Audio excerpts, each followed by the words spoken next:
अगर आज stock market न होता तो शायद टाटा, रिलायंस, इन्फोसिस सिर्फ नाम ही रह जाते, तरक्की की मिसाल नहीं। और शायद आपके पास कभी ये मौका न होता कि आप किसी कंपनी के साथ उसके ग्रोथ में हिस्सेदार बने। लेकिन क्या आप जानते हैं, ये सिस्टम जो आज इतना इजी लग रहा है, कभी सिर्फ कुछ अमीर लोगों के लिए बना एक सीक्रेट क्लब हुआ करता था। नमस्कार दोस्तों, मेरा नाम है शुभम और आपका स्वागत है आपके अपने यूट्यूब चैनल इन्वेस्टो मार्ट पर, जहां हम डिकोड करते हैं स्टॉक मार्केट की सीक्रेट सिंपल और पावरफुल तरीके से। आज जो शेयर बाजार आपके मोबाइल में सिर्फ एक क्लिक पर खुलता है, उसकी शुरुआत समुद्र के पार एक ऐसे सफर से हुई जहां पहली बार आम लोगों को कंपनी में हिस्सा लेने का मौका मिला। इस वीडियो में आप जानेंगे स्टॉक मार्केट की असली शुरुआत कैसे हुई, भारत में इसका इतिहास कितना रहस्यमय रहा और फिर ये सफर कैसे पहुंचा भारत, बम्बई की तंगलियों से लेकर हर्षद मेहता के झटकों तक और एनएसी के डिजिटलाइजेशन तक, और कैसे आज ये सिस्टम आपके फाइनेंशियल फ्यूचर को डायरेक्ट इम्पैक्ट करता है। इसलिए वीडियो को अंत तक जरूर देखिएगा, क्योंकि जो सीखता है वही कमाता है। तो चलिए दोस्तों, वीडियो शुरू करते हैं। दुनिया में स्टॉक मार्केट की शुरुआत। तो चलिए टाइम मशीन पे बैठते हैं और 1602 में चलते हैं, जब दुनिया के पहले stock exchange Dutch east India company ने पहली बार आम जनता को अपनी कंपनी में इन्वेस्ट करने का मौका दिया। हाँ दोस्तों, आप सही सुन रहे हैं, दुनिया का पहला शेयर एक समुद्री व्यापार कंपनी ने जारी किया था। उस समय एशिया से मसाले, चाय और अन्य कीमती वस्तुओं का व्यापार करना बहुत ही महंगा और जोखिम भरा था। जहाजों का निर्माण, कर्मचारियों की भर्ती, लंबी समुद्री यात्राएं और समुद्री डाकुओं का खतरा, इन सब के लिए भारी पूंजी की आवश्यकता थी। सोचिए, एक जहाज 6 महीने तक समुद्र में सफर करता, और अगर समुद्री तूफान या डाकू मिल गए तो पूरा माल बर्बाद, मतलब लाखों का नुकसान। अब एक व्यापारी के लिए इतनी बड़ी रकम लगाना आसान नहीं था, क्योंकि एक बार नुकसान हुआ तो सब खत्म। तो समाधान क्या था? डच ईस्ट इंडिया कंपनी के व्यापारियों ने सोचा, क्यों न आम लोगों से पैसे लिए जाए और उन्हें भी मुनाफे में हिस्सेदार बना दिया जाए। डच ईस्ट इंडिया कंपनी ने एक नया तरीका अपनाया। उन्होंने आम जनता को अपने व्यापार में निवेश करने का अवसर दिया, जिसे आईपीओ यानी इनिशियल पब्लिक ऑफरिंग कहा जाता है। एंड लोगों से कहा, अगर आप हमारी कंपनी में पैसा लगाते हैं तो हम आपको मुनाफे में से हिस्सा देंगे, जिसे डिविडेंड के नाम से जाना जाता है। लोगों को भी ये आइडिया पसंद आया। पहले व्यापारी ही अमीर बनते थे, अब आम लोग भी इसमें हिस्सेदार हो सकते थे। इस तरह कंपनी को आवश्यक पूंजी मिली और निवेशकों को मुनाफे का हिस्सा। और दिलचस्प बात यह थी कि उस समय लोगों को कैश में डिविडेंड यानी मुनाफे का हिस्सा नहीं मिलता था, बल्कि मसाले, चाय और अन्य कीमती सामान दिए जाते थे। बाद में इसमें चेंजेस किया गया और कैश में ही डिविडेंड दिया जाने लगा। और इसी प्रकार जाने अनजाने में नीदरलैंड में एम्स्टर्डम स्टॉक एक्सचेंज बना, दुनिया का पहला शेयर बाजार। और इंटरेस्टिंग फैक्ट यह है कि सन 2000 में एम्स्टर्डम स्टॉक एक्सचेंज का नाम बदलकर यूरोनेक्स्ट एम्स्टर्डम रखा गया, और यह आज भी यूरोप के सबसे बड़े शेयर बाजारों में से एक है। और दोस्तों, इसके साथ हम जानेंगे कि भारत में स्टॉक मार्केट की शुरुआत कैसे हुई। तो अब हम आते हैं भारत की ओर, जहां 1875 में बॉम्बे स्टॉक एक्सचेंज यानी बीएसई की शुरुआत हुई। मजेदार बात यह है कि पहले यह एक बरगद के पेड़ के नीचे ट्रेडिंग ग्रुप था। हाँ बिल्कुल, शेयर बाजार की शुरुआत किसी आलीशान बिल्डिंग में नहीं, बल्कि मुंबई की तंग गलियों में हुई थी, जब निवेश एक खेल नहीं, जुआ माना जाता था। लेकिन ये विचार लोगों के दिमाग में आया कैसे? 1800 के दशक की बात है। भारत में व्यापार बढ़ रहा था, ब्रिटिश हुकूमत का दबदबा था और देश का फिनेंशियल स्ट्रक्चर बदल रहा था। लेकिन उस समय निवेश और व्यापार का अर्थ केवल जमीन जायदाद खरीदना, सोना चांदी इकट्ठा करना या ऊंची ब्याज दर पर ऋण देना था। शेयर बाजार यानी स्टॉक मार्केट जैसी कोई चीज आम लोगों की सोच से कोसों दूर थी। उस दौर में व्यापार और पूंजी जुटाने का तरीका बहुत अलग था। लेकिन कुछ लोगों को एहसास हुआ कि अगर यूरोप में स्टॉक एक्सचेंज के जरिए कंपनियां पैसे जुटा सकती है तो भारत में ऐसा क्यों नहीं हो सकता। और कहानी की शुरुआत होती है मुंबई, तब की बंबई की उन तंग गलियों में जहां 1850 के दशक में कुछ व्यापारी संगठित होकर शेयरों की खरीद बिक्री करने लगे। ये व्यापारी हर दिन एक बरगद के पेड़ के नीचे इकट्ठा होते, सौदे करते और मुनाफे कमाने के तरीके तलाशते। धीरे धीरे इस व्यापार में दिलचस्पी बढ़ने लगी। कुछ व्यापारी इसमें माहिर हो गए और उन्होंने सोचा क्यों न इस प्रक्रिया को संगठित किया जाए। कुछ व्यापारियों और दलालों ने सोचा अगर छोटी छोटी रकम लगाकर कंपनियों में निवेश करें तो सभी को फायदा होगा। उन्होंने मिलकर मुंबई की दलाल स्ट्रीट में एक अनौपचारिक बैठक स्थान बना लिया जहां शेयरों की खरीद बिक्री होने लगी।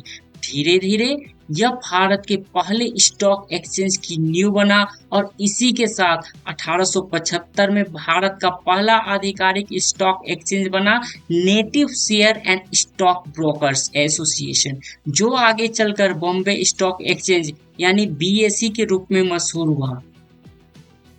शुरुआत में सिर्फ 318 व्यापारी ट्रेडिंग करते थे, वो भी बिना कंप्यूटर या डिजिटल रिकॉर्ड के। सब कुछ हाथ से लिखा जाता था और भरोसे पर चलता था। 1957 में भारत सरकार ने इसे मान्यता प्राप्त स्टॉक एक्सचेंज घोषित कर दिया और इस प्रकार एक बरगद के पेड़ से शुरू हुआ यह सफर आज भारत के विशाल स्टॉक मार्केट में बदल चुका है। लेकिन क्या ये सिस्टम सुरक्षित था? फिर आया एक भूकंप और यही आई एक बड़ी समस्या, बीएसई की बढ़ती ताकत और घोटालों का खतरा। 1980 के दशक में भारत का शेयर बाजार बेतहाशा बढ़ रहा था। बॉम्बे स्टॉक एक्सचेंज में ट्रेडिंग का जुनून हर किसी के सर चढ़ कर बोल रहा था। लेकिन एक बड़ी समस्या थी, बाजार में कोई बड़ा रेगुलेशन यानी नियंत्रण नहीं था। उस समय शेयर बाजार को चलाने के लिए कोई मजबूत सरकारी संस्था नहीं थी। बीएसई खुद ही अपने नियम बनाता और खुद ही उन्हें लागू करता था। यह एक ऐसा जंगल था जहां बड़े ब्रोकर्स और इनसाइडर्स आम निवेशकों को आसानी से धोखा दे सकते थे।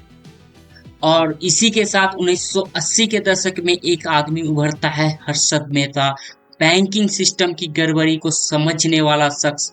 हर्षद मेहता नाम की स्टॉक ब्रोकर ने इस सिस्टम की कमजोरी को पहचान लिया। उसने पाया कि भारत के बैंक एक दूसरे को उधार देने के लिए सरकारी बॉन्ड यानी गवर्नमेंट सिक्योरिटीज का इस्तेमाल करते हैं। इन ट्रांजैक्शन को ठीक से मॉनिटर करने वाला कोई नहीं था। हर्षद मेहता ने इसी का फायदा उठाया। उसने बैंक के नाम पर फर्जी बॉन्ड बनाकर करोड़ों रुपए उधार लिए और उस पैसे को शेयर बाजार में झोंक दिया। जैसे ही उसने बड़ी मात्रा में शेयर खरीदे, उनकी कीमत तेजी से बढ़ने लगी। निवेशकों को लगा कि मार्केट बूम कर रहा है और वे भी खरीदारी करने लगे। तब वो अपने शेयरों को बेच देता।